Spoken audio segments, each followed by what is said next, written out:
If you've ever dreamed of a perfect wedding, crystal lights, the chime of champagne glasses, and blessings filling the air, then try to imagine it differently.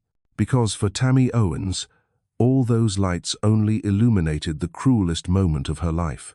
The wedding took place in an old mansion in Savannah, Georgia, a place where every wall whispered the stories of the Green family, people so wealthy they could buy the sky itself, yet none of them had ever known how to love. Tammy, a small-town girl, stood amid a sea of elegance, still believing she had touched her dream.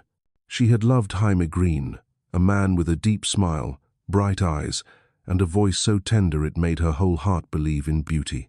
He proposed with the family's heirloom ring, saying softly, "From now on, you'll never be alone again."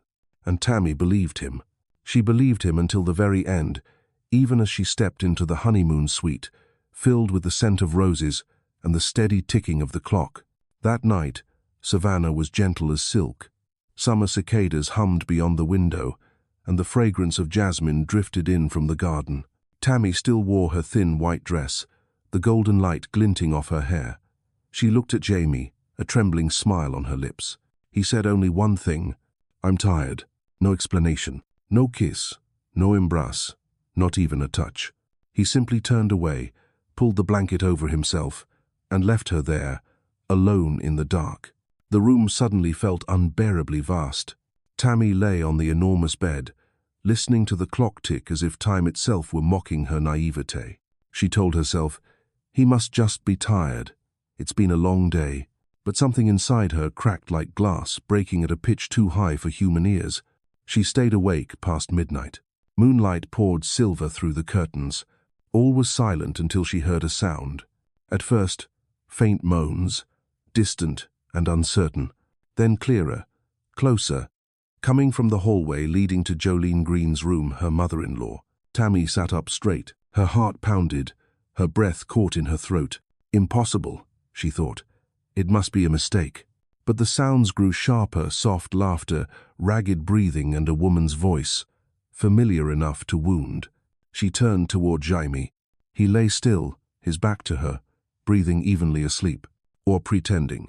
Tammy stepped out of bed. Each bare foot against the cold stone floor felt like stepping on fear itself. She moved through the darkness, guided only by the dim light spilling from the hallway. She knew she shouldn't go. She should turn back, pretend she'd heard nothing, known nothing. But something inside her, the instinct of someone who's lived through scarcity, who knows when danger is near, pushed her forward. At the bottom of the stairs, golden light bled from Jolene's door. It was half open. Tammy stood there, heart hammering against her ribs. 1 second, 2. Then her trembling hand touched the doorknob. The door creaked open, and in a single breath, Tammy's world shattered. Jaime, the man who had vowed himself to her only 6 hours ago, was in the arms of Belle Hartwick, her mother-in-law's closest friend, the very woman who'd toasted her at the reception. On the armchair sat Jolene Green, legs crossed, a glass of wine in her hand, eyes cold and amused as if watching a fine play. No scream, no words, only silence, thick and suffocating, like smoke filling her lungs.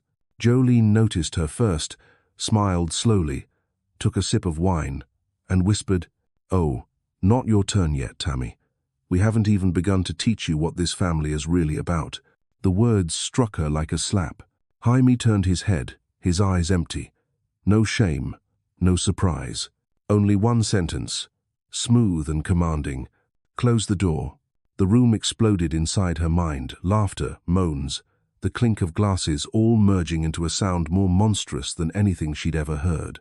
Tammy stepped back, 1 step, then another, before turning and walking away without a word, without a tear, without looking back. Behind her, Jolene's voice drifted out, soft as a breath. "Well, that was easier than I thought." And fool. Laughter followed 3 voices, a sound that would haunt Tammy for the rest of her life. She returned to her room, legs trembling. The white dress lay tossed over a chair, her heels scattered on the floor. She stood in the cold, motionless, unsure if she was awake or dreaming. She could have screamed, smashed everything, woken the house, but she didn't. Instead, she looked around quietly, then began to pack. A small suitcase, a few personal things, a photo of her mother, her college diploma, a bracelet she'd made herself. Each item she placed inside felt like tearing away a piece of her heart. Before leaving, she found a blank sheet of paper on the vanity. The black ink trembled in her hand as she wrote, slow and deliberate, as if carving fate itself, "I will never beg for your love. Watch me rise." She set the note beside her wedding ring. She slipped off the white dress, put on her old denim jacket, and walked barefoot down the stairs. Outside, dawn was breaking. The first light of morning streamed through the windows, brushing her face, a face stripped of tears, left only with quiet resolve. As she passed through the kitchen, Jolene's half-empty wine bottle still sat on the counter. Tammy paused, glanced at it, and let out a small laugh, not from joy, but from the kind of emptiness that comes when a heart has shattered beyond repair. She stepped out the door. The Green family gates stood open, the gravel road stretching long and silent ahead. Each step tore through the old skin of who she'd been. The morning wind carried the scent of jasmine, of damp earth, and of endings. Far off, through the mist, she saw the small bus stop.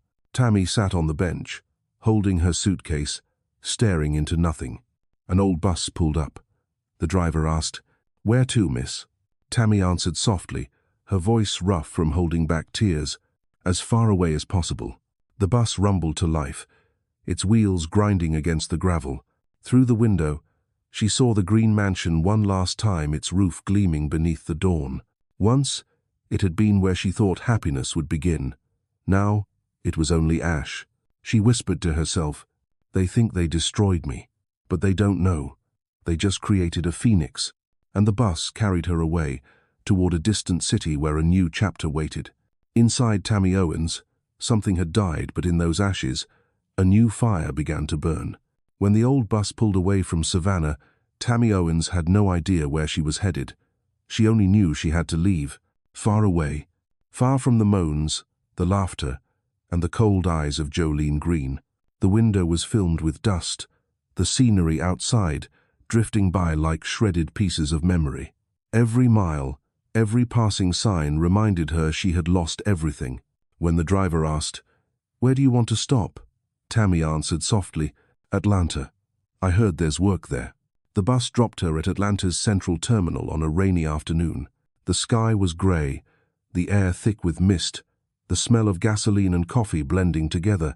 Tammy stepped off the bus, clutching her old suitcase. Inside were a few clothes, a handful of handmade trinkets, and the last scraps of pride of a woman freshly betrayed.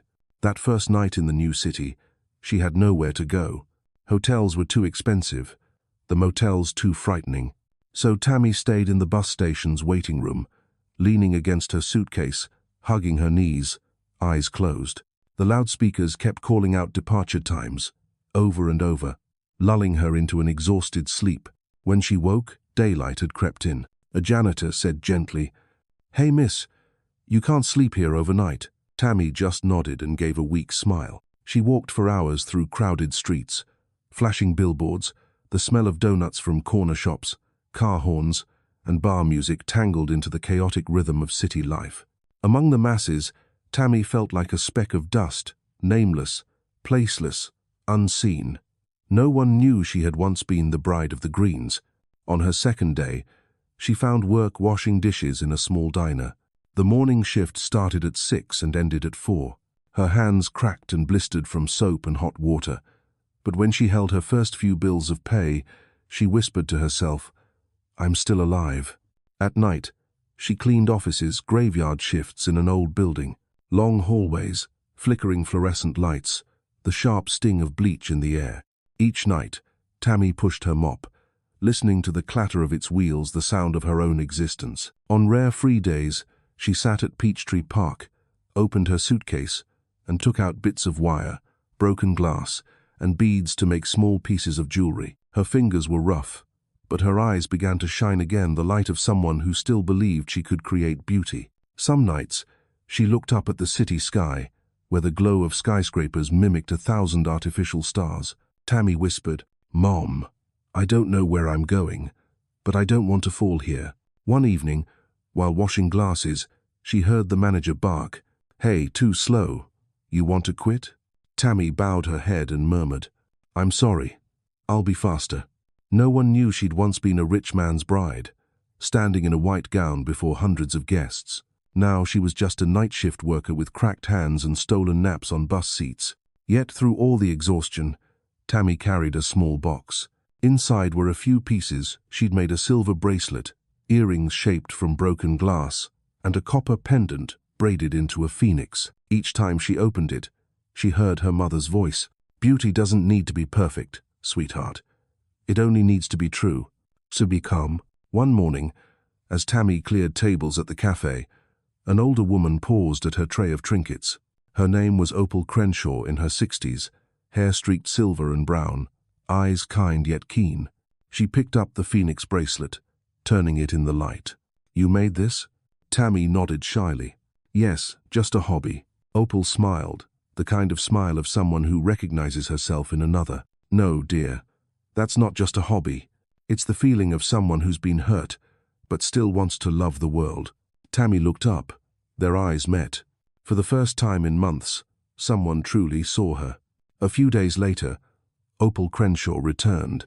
She ordered a cappuccino, set a fabric bag on the table, and said, "I have a small art gallery in Decatur. I think you should come. Bring some of your work, will you?" Tammy could hardly believe her ears. That night, after work, she gathered her handmade pieces into a box and took the bus to the address Opal had given. The gallery was small white walls, the scent of pine, and soft jazz playing from an old radio. Opal stood in the middle of the room and pointed to a corner. "That space is empty. I want you to put a few of your things there," Tammy whispered. "But I'm not an artist." Opal smiled. "Who says? An artist isn't someone with a degree. It's someone who turns pain into something others can touch." And so, in a quiet corner of Crenshaw and Company Gallery, a small wooden shelf appeared. Tammy Owens, Jewelry of Light. In the beginning, only a few people came. A mother bought glass earrings for her daughter. A middle-aged man chose a copper bracelet because it reminded me of someone. Tammy didn't sell much, but each time someone stopped, she realized something profound. They weren't just buying jewelry, they were buying feeling. One afternoon, Opal laid a hand on her shoulder and said softly, "See, you don't need to shout to be seen. Just be honest, and the world will find you." That night, Tammy went home to her small rented room with a single bed and a window facing a parking lot, but her heart glowed. For the first time since the darkness began, she smiled at her own reflection. Then she started to draw, designing new pieces inspired by ash and light. She called the collection Phoenix, Rebirth. Each bracelet, each necklace, bore the traces of its past cracks, seams, flaws, but that's what made every piece unique. Just like her. One evening, Opal invited her to stay for tea. They sat by the window, watching the rain. Opal said, "I had another life once, Tammy. I was betrayed too, lost everything. All I had left were my hands and a bit of paint." Tammy asked, "How did you get through it?" Opal answered, her voice as soft as breath, "You don't get through it, dear. You just keep going." That sentence lit a small fire inside Tammy's chest. She began saving every penny for tools, opening a small stall at the weekend market. Whenever someone stopped, she told them a little about her work. "This one's made from the broken glass of an old window," she'd say. "I polished it because I believe what's been broken can still reflect light." Word spread about the girl who made jewelry from discarded things. A local paper wrote a story, "The Woman Who Turns Trash into Symbols of Hope." Tammy read the article, and tears fell onto the page, not from pride, but from the quiet realization that she had truly survived. That night, she stood on her balcony, watching the city lights shimmer on the glass. The breeze moved gently through her hair, and inside her, a voice her own this time whispered, "I'm not afraid anymore." Far below, Atlanta buzzed with chaos and noise, but in that small apartment, Tammy Owens was writing the first chapter of the Phoenix legend. Atlanta had given Tammy a chance to survive, but her heart longed for something more.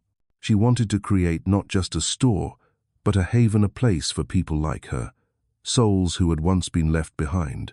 The following spring, Tammy left Atlanta with her worn-out suitcase, a few pieces of jewelry she had sold, and a small business card from a friend. If you want a real beginning, go to Seattle, the city of those who never give up. Seattle greeted her with rain. The city smelled of roasted coffee and sea mist, neon lights reflecting off puddles like shards of broken mirrors. Tammy rented a small room above a laundromat peeling paint, a window overlooking a damp street, and began again, one more time.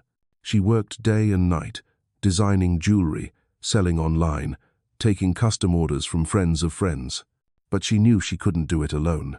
She needed others not just for work, but to build a community of rebirth. The first person she met was Dante Livingston, a young blacksmith from the Fremont Industrial District, with a past marked by street racing and bar fights. They met by chance when Tammy brought some copper wire to his workshop. Dante looked up and asked, "You make these to sell?" "I make them to survive," she replied. He laughed. "Sounds familiar. So do I." From that day on, Dante helped her with the tougher metalwork. He didn't talk much, but every time the welding fire flared, Tammy saw the image of a phoenix in it, brilliant, but scarred by flame. The second was Thora Beckwith, a fashion designer who had been fired from a major company for being too old for the trend. She came into Tammy's small shop one afternoon, picked up a necklace, and asked, "Who made this?" "I did." Thora studied it carefully. "It has a soul. Ever think about pairing it with fabric?" "I'm working on a collection about scars." "Oh?" Tammy smiled. "Let's try together." And so, Phoenix Artisan began to take shape. Not as a company, not as a brand, but as a small circle of broken people warming each other through their craft. Dante rebuilt the space. Thora sketched a logo of a blazing phoenix. Tammy carved their motto on the wall: "We rise, we rebuild, we shine." On opening day, it was still raining. The shop was no bigger than an old classroom, its walls patchy, its yellow lights trembling. Thora arranged the handmade pieces on a wooden table, Dante fixed the displays, and Tammy hung a small sign on the door. Phoenix Artisan Collective.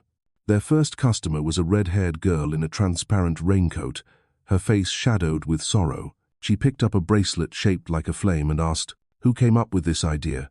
Tammy answered, "It's a symbol of someone who's burned but still wants to live." "Line."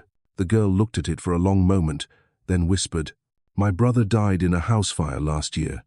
I want this to remember him." When she left, Tammy sat down, pressing a hand to her chest. For the first time, she felt something warm spreading through her, as if her pain had turned into something good for someone else. The first day, they sold 8 pieces. The second, 5. The third, none, but Tammy still opened the shop, brewed coffee, played jazz, and told herself, "We don't need many people, just the right ones."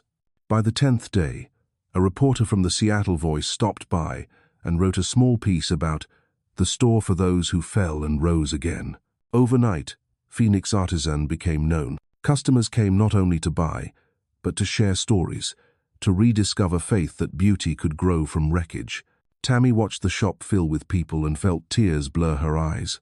She remembered the dark room in Savannah, Jolene's laughter, Jamie's cold stare. All of it seemed far away now, like an old dream fading with time.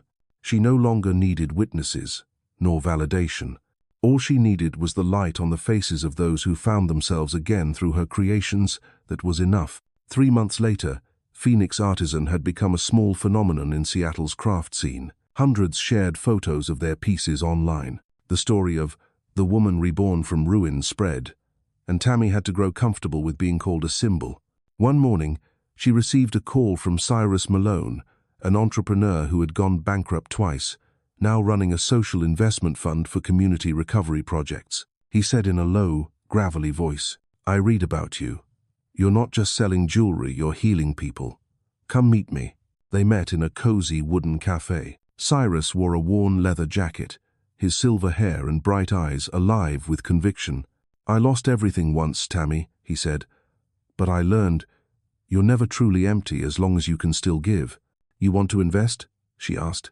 "No," he smiled. "I want to stand beside you." With Cyrus's guidance, Tammy learned how to manage finances, how to grow without losing her soul. He taught her about value, loyalty, and above all how to say no to the seduction of fame. When people start praising you, he warned, that's when you're most likely to lose yourself. Phoenix Artisan expanded, opening 2 more locations, one in Capitol Hill, one in downtown Seattle. They hosted free workshops for women who had survived abuse, teaching them to make crafts to earn their own living. Tammy appeared on TV shows, but every time she repeated the same words. I'm not successful. I just survived long enough to see something beautiful. 1. Meanwhile, in Georgia, Jolene Green sat in her old mansion, staring at Tammy's image on the television. Her wineglass shattered against the wall. That girl, she hissed. She was supposed to disappear. But in Seattle, Tammy was no longer a victim. She was a leader, a small light among those who had once been lost. Dante still laughed his rough laugh. Thora kept sketching tirelessly, and Opal stopped by often with pastries and gentle advice. Each of them was a fragment of the same reborn mosaic. One late afternoon near year's end, they gathered in their first shop, the one with chipped walls and the old sign, still warm and full of life. Tammy raised her coffee cup and said, "We've come a long way, but this is only the beginning." Dante grinned. "How far do you plan to go?" Tammy looked out at the rain beyond the window, her eyes distant. "Until no one in this world ever has to feel as worthless as I once did." "That's true." Laughter filled the room, mingling with the sound of rain. The scene closed on the shimmering lights of Seattle, a city of those who had fallen, yet still knew how to rise. From the ashes, Tammy Owens had kindled her first flame, a flame that would spread, burn bright, and never be extinguished. They say that great empires don't collapse from outside enemies, they fall because of the cracks within, the ones they pretend not to see. For the Green family, those cracks had been there for years, and that autumn, they finally split open. On Monday morning, the Savannah Post ran a bold headline: "The Green Empire, Glory, Wealth, and Filthy Secrets." Journalist Kai Sutherland, a name Jolene Green had never heard before, released a 3-part exposé detailing decades of bribery, money laundering, and political manipulation tied to Green and Associates. Figures, names, documents, all laid bare, leaving no room for denial. For the first time, the name Green no longer meant aristocracy, but corruption. In the old mansion, Jolene threw the paper to the floor, red wine spilling like blood. "Filthy vermin," she screamed, eyes blazing. "How dare they come for me?" Belle Hartwick, once her friend, then Jaime's lover, now just a shadow in the corner, watched her trembling. "You should calm down," Belle murmured. "Maybe there's still a way out." Jolene spun around, her gaze sharp as a blade. "A way out? In this world, Belle, the ones who retreat are the ones who die." Meanwhile, Jaime Green, once dubbed the Prince of Savannah, sat in a rented apartment downtown, eyes fixed on the TV as reporters swarmed his mother's estate. Every news ticker cut deeper into his pride. Green and Associates under federal investigation. CEO Jolene Green declines to comment. Heir Jamie Green disappears from high society. 1. He looked around the bare room, just a broken chair and a few empty boxes. 3 years ago, his honeymoon suite had smelled of roses and champagne under golden light. Now, only the whistle of wind through a cracked window remained. One evening, the TV replayed a clip of Tammy speaking in Seattle, her eyes fierce, her voice calm. "I wasn't reborn to take revenge. I was reborn so no one could define me again." Jaime watched for a long time. A faint, sorrowful smile crossed his lips. He whispered, as if confessing to the silence, "You've won, Tammy." But Jolene, she would never surrender. She made call after call, lawyers, journalists, politicians bribing, threatening, commanding. Yet nothing worked. An empire that rotted from within couldn't be saved by money, not when everyone she'd once bought was now scrambling to save themselves. When federal agents stormed Green and Associates headquarters, Jolene sat drinking, her hand trembling but her gaze still defiant. "They wouldn't dare arrest me," she hissed. "I'm Jolene Green." But they did without hesitation. News cameras caught her walking out in a white dress, chin high, wrists cuffed. Savannah fell silent. People who once bowed to her now watched through their screens, whispering. The same magazines that once glorified her ran think pieces titled, "Why Empires Fall." Across the country, in her Seattle apartment, Tammy Owens watched the broadcast quietly. No smile, no satisfaction. Just calm. She turned off the TV, poured herself a cup of tea, and gazed at the rain outside. "Sometimes," she whispered, "justice doesn't need to scream. It only needs time." 6 months later, the Green scandal still dominated headlines. Green and Associates was officially bankrupt. Assets frozen, properties seized, partners gone, and in Savannah's high society, the name Green had become synonymous with disgrace. Belle Hartwick vanished without a trace. Rumor said she'd fled abroad. Jolene was held under special supervision, still living in her mansion but stripped of power. Jaime, once dressed in tailored suits and camera flashes, now sold phones at a local shop. When he received his first paycheck, Jaime stared at the bills in his hand, a strange mix of shame and relief. No more commands, no more mother pulling strings, no more glittering lies. Just him and the emptiness that came with freedom.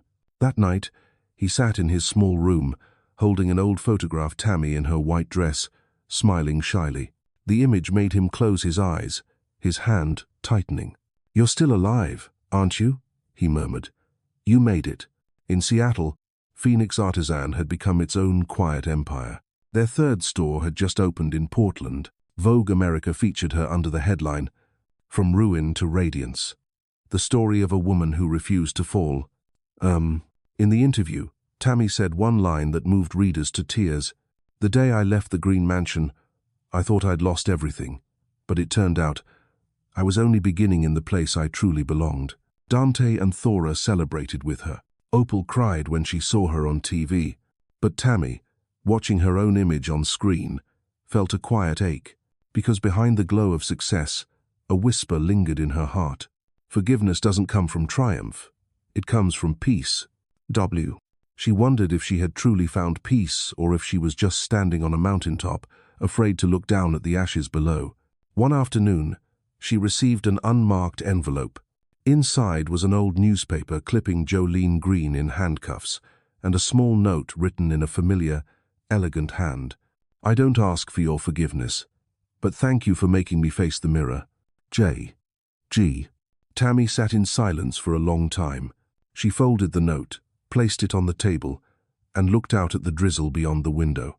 She didn't know where Jaime was now, but somehow, she felt that wherever he was, they were both in their own strange ways still atoning.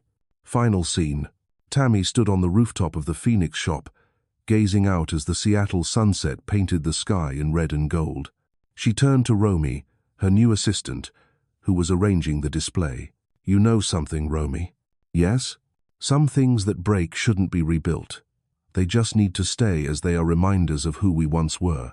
Romy nodded softly. Tammy looked into the distance, the light catching her face, strong yet gentle. The sea breeze carried the scent of salt and rain.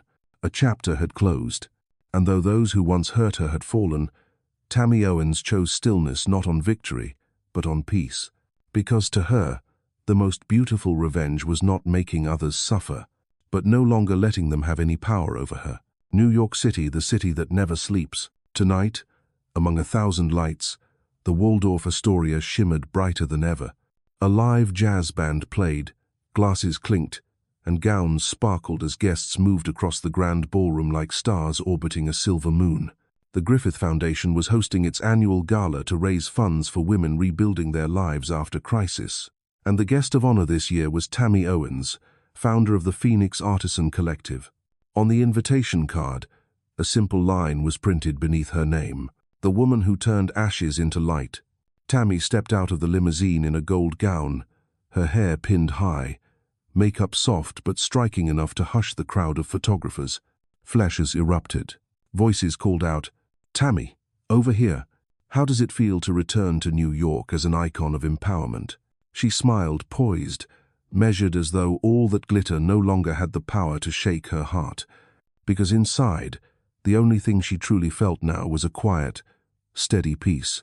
As she entered the ballroom, she recognized familiar faces: entrepreneurs, artists, designers, reporters who had once interviewed her. Music, laughter, and champagne shimmered together, like a dream woven out of light. But in the far corner near the exit, a man stood alone. His suit didn't quite fit, his tie was crooked, his shoes worn. He was no longer Jamie Green of the Green family. He was simply James Green, a phone salesman from Brooklyn, who had saved for a month to buy the cheapest ticket to this gala. His hand trembled as he clutched the invitation. Sweat beaded on his brow, but his eyes held steady. "Just 5 minutes," he whispered to himself. "I just need 5 minutes to say it, even if she hates me forever." When the spotlight hit the stage, Tammy stepped up. The host introduced her as the Inspirational Woman of the Year. Applause filled the hall. Tammy took the microphone, looking out at the hundreds of faces turned toward her, people who saw her now as a symbol. Her voice was calm, low, and warm. "3 years ago, I had nothing but my 2 hands. But there was one thing: I never lost the belief that I could stand again, even when someone tried to break me." The crowd fell silent. She paused, her gaze distant. "I'm not here to speak about revenge, but about freedom. Because when you truly forgive yourself, you no longer need anyone else to lose." Thunderous applause erupted. Tammy bowed slightly, stepped off the stage, and then, in the crowd, her eyes met his. James Green. Thinner now, hair unkempt, dark circles under his eyes, but in that gaze, she saw something she'd never seen before: honesty. She froze. The noise around her faded until all she could hear was the sound of her own heartbeat. He began to walk toward her, slow, careful steps, as if afraid that one wrong move would shatter the moment. "Tammy." Her throat tightened. Her voice came out steady but trembling beneath the surface. "You shouldn't be here." "I know," he said, "but I have to say this just once." "Oh." People nearby began to notice the tension. A few reporters raised their cameras, sensing a story. Tammy glanced around, whispered sharply, "Not here, Jaime." But he shook his head.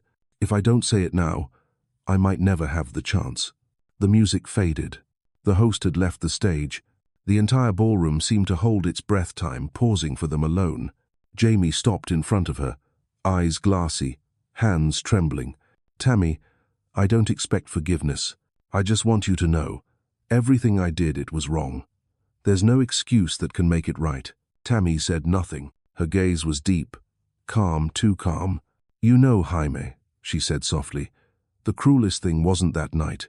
It was how you acted afterward, as if nothing had happened." Jaime bowed his head, voice breaking. "I know. My mother, she controlled everything. But I should have protected you. I should have stopped it." "Yes," she replied quietly, "but you didn't." Silence. The entire room watched. No one spoke. No one moved. Only the golden light flickered across the marble floor, glinting off the shoes of a man whose legs were shaking. Then Jamie dropped to his knees. In that glittering ballroom, the man once called the Prince of Savannah knelt before the woman he'd destroyed under 100 watchful eyes. "I'm not asking you to take me back," he whispered. "I just need you to know I truly regret it." Tammy didn't move. A camera flash went off, but even that sound couldn't pierce the heavy stillness in the air. She took a slow breath and spoke, her voice clear. "You didn't lose me, Jaime.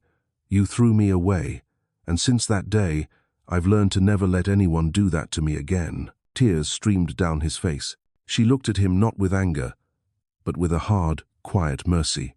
"If you really regret it," she said, "then live better.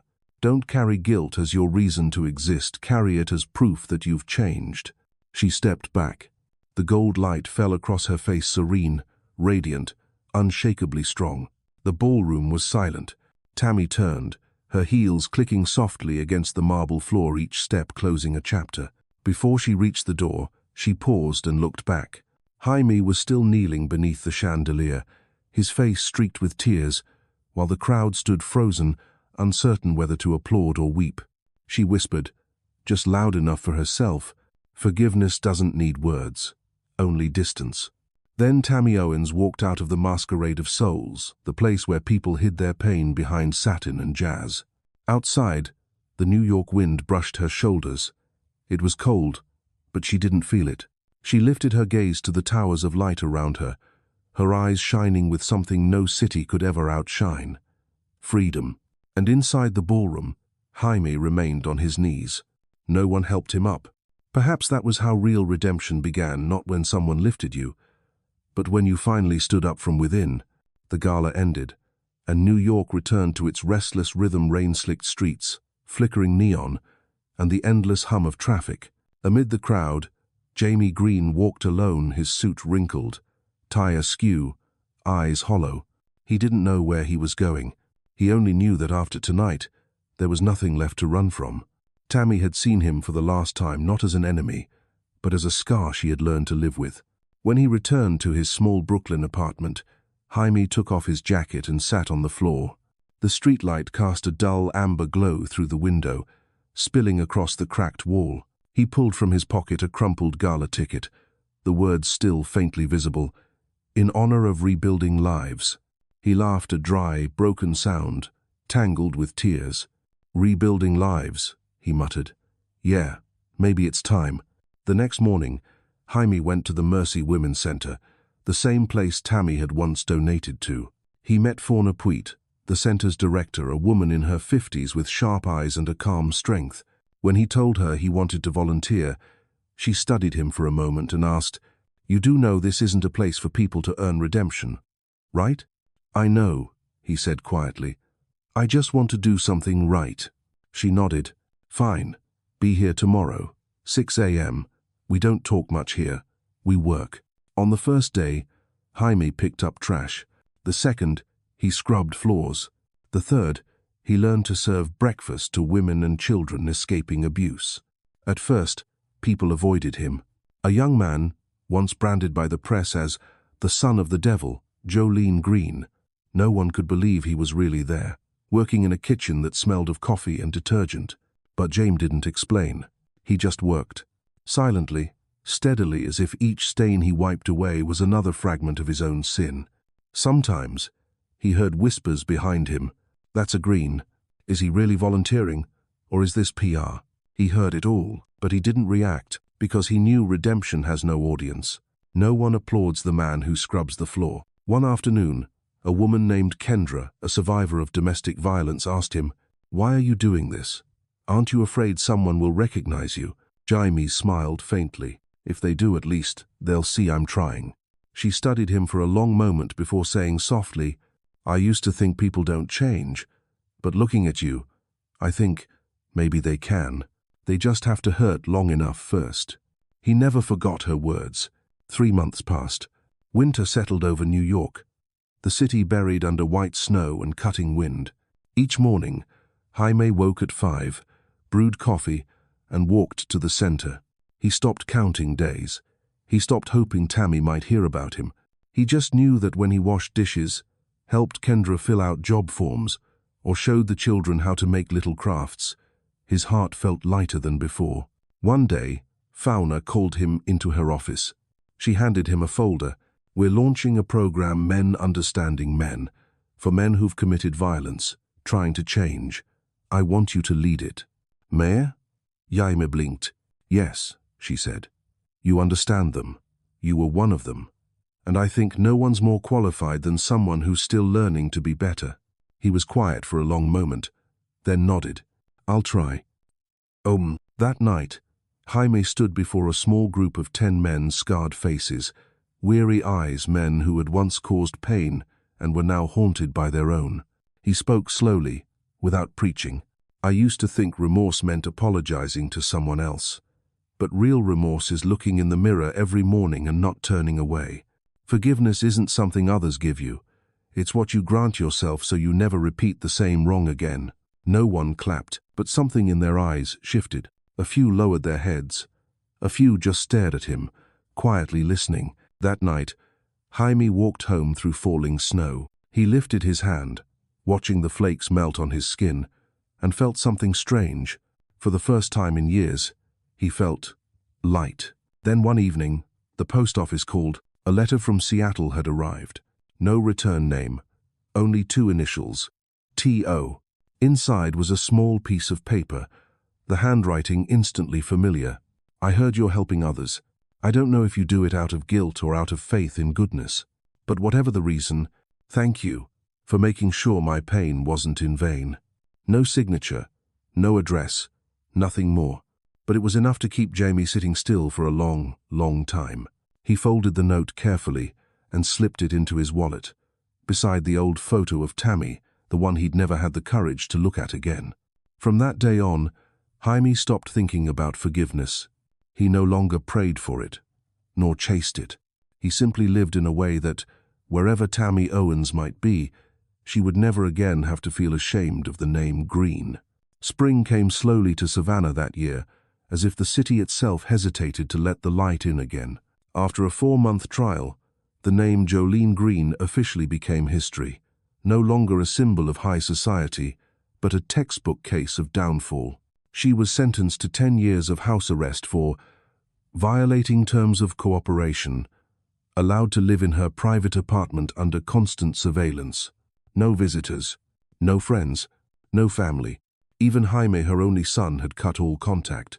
Each day, Jolene lived with 3 things: her glass of wine, the fading sunset through the window, and her late husband's wooden box filled with papers she had never dared to open. One evening, she finally lifted the lid. The documents inside were yellowed, but orderly, the evidence her husband had once gathered, the same evidence that had haunted her for years. Among them, she found a letter not from him, but from herself, written months ago, when everything began to collapse. The handwriting was sharp, commanding, but the last lines were blurred by spilled wine. If someone is reading this, it means I've lost. But don't mistake my exit for despair. I'm simply ending the game by my own rules. I know my son Jaime believes he's escaped me, but he forgets. A woman like me never leaves the board without placing one final pawn. In the second safe at Green & Associates, there's a hard drive. Inside are names, the ones who helped me. If I die, they won't stay silent. They will protect my legacy the way I taught them, with blood. At the bottom, written in red ink, whoever disturbs the ashes will burn with them. The apartment was silent. Outside, the wind howled through the window, cracks a sound that could almost be mistaken for her last laugh, sharp and cold, from the woman who once held a city in her hands. The next morning, when the surveillance officers arrived, they found the door ajar. Jolene lay still on the chair, her face serene, the glass of wine spilled beside her, and a neatly placed envelope by her side. On the envelope were 2 words: to Jaime. Brooklyn. 2 weeks later. The Mercy Women's Center was quiet that afternoon. Jaime had just finished a group session when his phone rang. "This is the Savannah Police Department," a voice said. "We need you to confirm some information." Huh. He froze when he heard 3 words. Mrs. Jolene Green. No tears, no shock, only the strange sensation of a heavy door closing, leaving behind the faint, smoky scent of a life he'd long escaped. A week later, a package arrived in the mail. Inside, along with legal documents, was the envelope marked in familiar handwriting, to Jaime. He sat in his small apartment for a long time, staring at it. Finally, with trembling hands, he opened it. Her voice echoed in his mind, cold, imperious, yet somehow tired. "Jaime, if you're reading this, it means I've left the game. Don't waste your tears. I never believed in them anyway. You've chosen your own path, the path of kindness, of weakness. I don't understand it, but I've seen something in you I never saw before. Light. In the old Green office safe, I've left one last hard drive. Inside are names you can't imagine: senators, businessmen, judges, all entangled. They've already sent word. If that data is released, the first people they'll come for are you and her." Jaime looked up. "Her. Tammy." The letter ended with a trembling line. "I never truly knew how to love anyone, not even you. But perhaps, for the first time, I want you to live. Destroy everything, Jaime, or we all die." Jaime clenched the letter in his hands. In his mind, Tammy's voice rose, the one he'd heard in interviews. "Justice doesn't need to scream. It only needs time." But this time, there was no time left. He dialed her number. There was a pause on the other end, then her voice came, cool but controlled. "I know," Tammy said. "I just got an anonymous email. Someone's after your mother's drive." "Tammy, I'll stop them. You can't do it alone." I'm the only one who knows how they think. A long silence. Then Tammy spoke. If you truly want redemption, I'll do anything, he interrupted. Then come to Seattle. We'll handle this together for the first time, on the same side. Jaime closed his eyes, took a deep breath. His voice was quiet, steady, resolute. This time, Tammy, I'm not running. Seattle greeted Jaime with its familiar rain, thin, persistent, the kind that seemed to test one's patience. When he stepped off the long-distance bus, Tammy was already there, standing under a street lamp in a beige coat, holding a cup of hot coffee. They looked at each other, no embrace, no words at first. Just two people once shattered, now standing beneath the same rain. You've lost weight, Tammy said evenly. And you? Jaime managed a faint smile. You're still strong. She chuckled softly. No, I just hide fear better than before. They sat in a small cafe near the station. Between them lay a black USB drive, unmarked, ordinary-looking, but heavy with danger. The hard drive Jolene had mentioned had been copied and sent through a discreet channel. Jaime set it on the table, hands trembling slightly. I haven't opened it. Good, Tammy replied. We'll open it together with my lawyer. She called Cyrus Malone, Phoenix Artisan's financial advisor and former investor. He arrived that afternoon with a secure laptop and an encryption reader. The three gathered around the table in Phoenix's glass-walled office, surrounded by the brand's mottos glowing faintly on the walls. The screen came to life, flashing the words, Legacy, JG, a single video file, dozens of PDFs, names, account transfers, meeting photos, a sprawling web of corruption. Tammy stared at the list. Her heartbeat quickened. These are the entire network my mother built. Jaime finished quietly. Politics, banking, law. Cyrus frowned. If this leaks, dozens will go to prison. But it also means someone will make sure you don't live long enough to tell the story. The lights flickered. Then the screen went black. Cyrus's face went pale as he checked his laptop. Someone's hacking in remotely. They know we opened it. Jaime lunged forward and yanked out the USB. The room fell silent, only the rain pounding against the glass. Tammy turned toward the window, eyes fixed on the blurred streetlights. She's dead, she whispered. But her network isn't. Cyrus looked up. Did Jolene ever mention an heir? Jaime shook his head. She said once, I never leave the board without another piece ready to move. Days later, rumors erupted online. Phoenix Artisan exploits its workers. Tammy Owens steals indigenous designs. The Phoenix brand is just a cash grab scheme. Tabloids, blogs, TikTok, YouTube. The story spread everywhere at once. A perfectly timed storm. Thora, Phoenix's co-founder, called Tammy in the middle of the night, her voice shaking. They're attacking us. There are photos of Jaime leaving the Mercy Center. They're calling you an accomplice of a criminal. Tammy sat motionless on the bed, the glow from her phone reflecting off her pale face. She knew instantly this was the network's warning shot. Jaime arrived at dawn, clutching documents. We're being watched. How? Are you sure? I got a message. Don't touch the green legacy, or you'll regret it. Tammy exhaled slowly. Sunlight slipped through the blinds, striping her calm, cold expression. They want to scare us, she said. Then we'll answer with the truth. Jaime stood here. You're not afraid? Oh, I am, she murmured. But fear doesn't save anyone. They reached out to Opal Crenshaw, once an investigative journalist before she opened her art gallery. Opal agreed to verify the data and track the leak.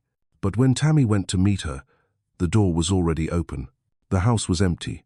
On the table sat an envelope inside, a single sheet of paper with one line. Trust no one who ever knew Jolene Green. 3 days later, false stories about Tammy flooded every platform. Phoenix Artisan's stock dropped 23%. Partners pulled funding. Headlines read, From Phoenix to Fraud. Cyrus summoned Tammy to his office, voice hoarse. Tammy, we're losing everything. Are you sure you want to keep fighting? Yes, she said quietly. Because if I stay silent, they win. Meanwhile, Jaime traced the digital breach. He found a foreign IP logged into Phoenix's network right before the smear campaign began. It was registered to a law firm in Los Angeles, Hartley and Moore. His blood ran cold. Hartley, Belle Hartwig, his former lover, his mother's closest friend, the woman on the couch that night. Jaime slammed his phone onto the table. It's her. Belle Hartwig. Tammy stared. You're sure? Positive. She survived, changed her name, moved to California. She runs that firm now, and she's controlling what's left of my mother's network. Tammy's expression hardened. Then we expose her. End quote. Together with Cyrus and Opal's last notes, they mapped out the chain of evidence tracing accounts, encrypted transfers, and legal fronts until they realized Belle wasn't just the one spreading lies. She was the keeper of the master key. She had Jolene's final data and the power to destroy them all. That night, while Tammy worked late, her phone buzzed. A message with no name. Stop, or the fire will consume you. Belle Hartley isn't the only one left alive. And Tammy read it, then smiled faintly. They're threatening the wrong person. Cynic good. Tammy and Jaime drove down the interstate toward Los Angeles, the night stretching endless before them, headlights gliding like comets across the wet highway. Neither spoke for hours. Near dawn, Jaime broke the silence. Do you ever think we're repeating history? Tammy glanced at him. Yes, she said softly. But this time, I'm ending it. At Belle's office, the air smelled of polished wood and perfume. The woman who had once sneered in that wedding night room now had silver in her hair, but her eyes were still razor sharp. Oh, my little phoenix, Belle drawled. What brings you here? The truth, Tammy said evenly. Belle tilde her hill. The truth? Here? You think you can handle it? Jaime stepped forward, voice low. You used to say my mother feared nothing. Let me tell you something, she's dead. And you're the one trembling now. For a long moment, Belle said nothing. Then she lit a cigarette, her tone dark. Jolene left more than you know. Keep digging, and people will vanish like Opal Crenshaw. Tammy froze. What did you do to her? Belle smirked. Nothing. But others did. Time slowed. The ticking clock filled the silence. Tammy turned to Jaime, and in her eyes, he saw it. This fight was no longer just theirs. When they left the office, a black car waited across the street. Its tinted windows mirrored the city's neon glow, and someone inside was watching. Jaime reached for Tammy's hand, his voice low and steady. This time, I'm not letting you fight alone. The car engine roared to life, pulling into traffic behind them. And just like that, the network of shadows, Jolene Green's final legacy, rose from the ashes once more. No longer rumor, but reality. The wind off the bay whipped through the tarps along Savannah's harbor. That night, the city breathed in fog and salt, and the low wail of distant ships as if even the ocean sensed what was coming. Tammy leaned against the rusted railing, eyes fixed on the blurred lights of the docks. Belle left Los Angeles, Jaime said quietly. Where to? Cyrus's contact says she's coming here. Savannah, Tammy murmured. Your mother's city. She wants to end it where it began. Latte. They hadn't heard from Opal Crenshaw in 2 days. Police had found her car abandoned by the highway door open, keys still in the ignition. No struggle, no blood, just silence. Inside an old rented warehouse by the docks, Tammy sat at a wooden table. Beside her lay the black USB drive, the original legacy, JG. Do you think Belle will come for it? She asked. Not just Belle, Jaime replied. My mother once said, there's never only 2 sides on the board. End. Before he could say more, Tammy's phone buzzed. A message from an unknown number. If you want to save your friend, come to Pier 12. Alone. Midnight. She looked up at Jaime. I can't ignore it. It's a trap. Maybe. But if I don't go, Opal does. Jaime hesitated, then said, then I'm going too. They said alone. You're not alone anymore, Tammy. Not ever again. Midnight. Savannah's port was cold and metallic, the air thick with oil and sea spray.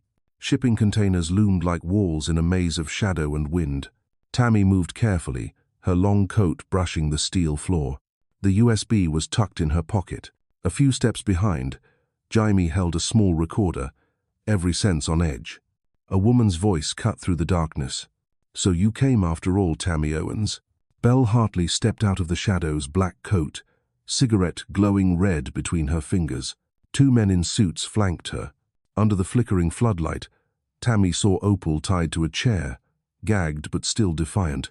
"What have you done to her?" Tammy demanded. "Relax," Belle said with a faint smile. "Just precaution. I only want to talk." "About what?" "Legacy. JG. Hand it over. And this ends tonight." "You really think I'd believe you?" "No," Belle said, stepping closer. "I think you're smart enough to understand. You've already won, Tammy. Jolene's gone, the network's crumbling. But if you expose that data, you won't just bring me down, you'll drag the country with you. Don't preach to me. The people in those files deserve exposure." "Perhaps," Bella said softly, "but have you thought about the thousands who lose their jobs when the companies fall? The charities that'll die without funding? You want to be a hero or the one who burns the world to prove she's clean?" Tammy's voice was calm, almost gentle. "If the only world left standing is one built on lies, then it deserves to burn." Jaime stepped forward. "Let her go, Belle. This isn't a game anymore." Belle smirked. "Still the fool, Jaime. Your mother would have been so disappointed to see you like this." His voice hardened. "Don't say her name." The smile faded from Belle's lips. "You really think you can escape your mother's shadow? You were born from it. You and I were both products of Jolene Green." "When?" Tammy drew the USB from her pocket, holding it up. "This is all that's left of her, and tonight it ends." She threw it down, grinding it beneath her heel until the casing cracked. Belle froze, shock flashing across her face, then she laughed, sharp and bitter. "You think that ends it? There are copies. Others hold the keys. When they learn you've defied them, they'll come." "Let them," Tammy said evenly. "I've lived through hell once. I'm not afraid of the flames." Belle flicked her lighter, tossing the cigarette into a puddle of spilled fuel. "Then burn with me, little phoenix." The first explosion tore through the air like thunder. Containers burst open, fear roaring skyward. Jamie sprinted forward, cutting Opal's ropes, dragging her toward safety. Tammy stumbled, the heat searing her skin. Belle tried to run. A shard of metal struck her shoulder. She staggered. Jaime turned back, grabbing Tammy's hand, pulling her up as the warehouse collapsed behind them. They ran through fire and smoke until the night split open with sirens. Outside, firefighters rushed in from the distance. Tammy looked back at the inferno devouring the pier. "It's over," she whispered through broken breath. "Everything, her legacy, her power, all gone." Jaime nodded, eyes glistening from tears or smoke. She couldn't tell. Through the flames, Belle Hartley stood motionless, her shadow stretched long against the burning floor. The silver lighter gleamed in her hand, then another explosion drowned her silhouette in light. Dawn. Savannah's morning broke strangely soft, the sky painted gold over drifting smoke. Tammy and Jamie sat wrapped in blankets on the concrete steps, watching the last embers fade. Firefighters worked quietly. Police took statements. Cyrus arrived with a lawyer. The hospital confirmed Opal was alive, only bruised. No trace of Belle Hartley, only a melted silver lighter engraved with 2 letters. JG. Tammy turned it in her hand and murmured, "She died in her own fire, just like Jolene." Jaime said nothing. His gaze lingered on the rising smoke.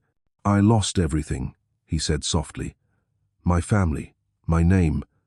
But maybe that's what freedom really is." Tammy looked at him, her eyes soft, steady. "Maybe. I lost everything once too. That's how I found myself." They sat in silence as the sun rose, coloring the bay crimson. Seagulls cut through the air, their wings flashing white. Cyrus approached, holding a folder. "The federal agents have the files," he said. "Belle and Jolene won't haunt anyone again." Tammy blinked. "The files? But I destroyed the USB." Cyrus smiled gently. "You think I'd let you keep the only copy? I sent one to the FBI 3 days ago. I knew Belle would come for you."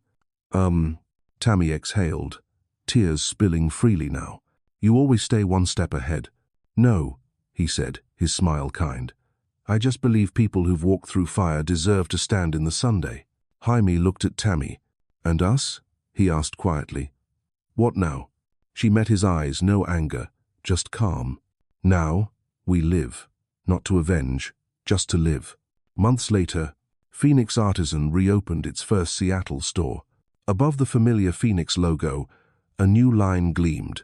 From ashes, we learn to fly. Jaime stood in the crowd, watching Tammy cut the ribbon. No gowns, no cameras, only a woman once burned by betrayal, now standing steady in the light. After the ceremony, she found him outside. "I heard you're working at the Youth Recovery Center," she said. "Yeah," he nodded. "Not much money, but enough to live, and enough to matter." He smiled faintly. "Maybe you're the only one who believes that." "Ver." "No, Jaime." She touched his shoulder lightly. "For the first time, I believe it too because I see it." They didn't kiss. They didn't promise forever. They simply looked at each other long enough to know that peace was real. Above them, the afternoon sun glinted off glass rooftops, scattering shards of light like gentle fire. No longer the fire of destruction but of rebirth. And so, the story that began with a wedding built on deceit ended with two people finally learning how to live truthfully, not in perfect happiness, but in freedom. Seattle, a gentle autumn morning. Sunlight streamed softly through the tall glass windows of the Phoenix Artisan Museum, where the first creations of Tammy Owens were displayed: a misshapen copper bracelet, a necklace made from shattered glass, and a wooden plaque engraved with the words, "From ruin we rebuild the light." Children laughed and ran through the gallery, their voices echoing like wind chimes. In a quiet corner, Tammy, now in her 40s, sat with a cup of herbal tea, her hair touched with silver. Beside her stood Shiloh, now the executive director of the Phoenix Foundation. "You still come here every morning?" Shiloh asked. Tammy smiled. "Yes, every day here reminds me why I began."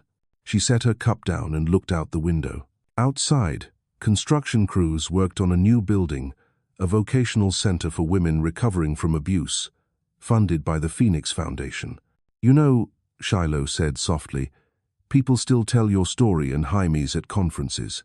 Tammy's smile deepened wistful. "Which part do they tell?" "The part where you survived, and where he found redemption. They always forget the truest part." "What's that?" "That no one is perfect after surviving. We just learn how to carry the scars without letting them lead us." Shiloh nodded quietly. Tammy walked toward the museum's largest display, a black and white photograph of the Savannah Harbor fire, taken 10 years ago. Below it, the caption read, "The fire that ended an empire and began a new life."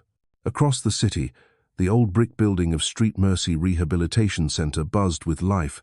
Inside, Jamie Green, now director of community reintegration, spoke to a group of young men sitting in a semicircle. He wore a rolled-up shirt, his voice steady and warm. "What do you think redemption means?" he asked. A boy answered shyly, "Doing good things to erase the bad." Jaime smiled. "Not wrong, but not the whole truth. Redemption isn't erasing the past. It's making sure the past no longer controls what comes next." As the room fell silent, a young journalist entered. "Mr. Green, may I interview you about the program?" "Call me Jaime," he said gently. "People say you used to be one of the bad ones, and now you teach others to be good." He chuckled softly. "Maybe that's exactly why I can, because I know how hard it is." The reporter hesitated. "Do you still see Tammy Owens?" Jaime turned toward the window, watching the sunlight fall across the garden where his students worked. "She's doing well." "So, no contact?" He smiled faintly. "We still meet once a year, at the place where everything began." June. Savannah shimmered beneath the summer Sunday. Tammy drove down the coastal road, wind carrying the scent of salt and distant waves. At the end stood a small memorial, built by the Phoenix Foundation on the ashes of the old pier, where Jolene, Belle, and the final fire had burned a decade ago. On the stone plaque were the words, "For those swallowed by darkness, and those who found the light to return." Jaime was already there, leaning against the railing, a bouquet of white daisies in his hand. Tammy approached, her hair dancing in the wind. "You're early," she said. "I always am." They stood in silence for a while, listening to the sound of the sea. Finally, Tammy spoke. "You kept your promise." "What promise?" "That you wouldn't let me fight alone anymore." "And?" Jamie smiled, nodding slowly. "And you're still the Phoenix." She gazed toward the horizon, sunlight gleaming in her eyes. "Do you think we've forgiven them?" I don't know, he said quietly. Forgiveness may never be complete, but I know I don't carry hatred anymore. Maybe that's enough. Tammy reached for his hand. No fire now. No smoke, only wind and waves. A seagull soared past, its wings slicing sunlight like a stroke of freedom. From her coat pocket, Tammy pulled a small copper bracelet, the very first she'd ever made, in that tiny apartment above the laundromat years ago. She laid it on the stone and whispered, "This belongs here, what's left of the girl they tried to burn." She learned to sing from her own ashes. Jaime looked at her, golden light soft across his face. "You know, Tammy," he said, voice steady, "that fire might have destroyed everything, but it also lit the way for us." She smiled gently. "Fire isn't good or evil. It's just light.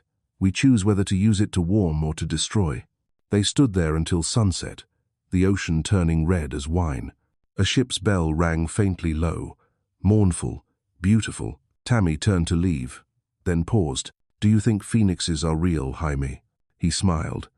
"Of course." "Where?" He placed a hand over his chest. "Here, in everyone who's ever fallen and stood up again." They walked away from the pier, toward the sun-washed road. Neither spoke another word, but the wind carried something faint, the soft hum of memory, the song of ashes that had learned to live. From dust we became light. From pain we learned to love. And when the world burns us again, we will sing, not to forget, but to remember that we truly lived.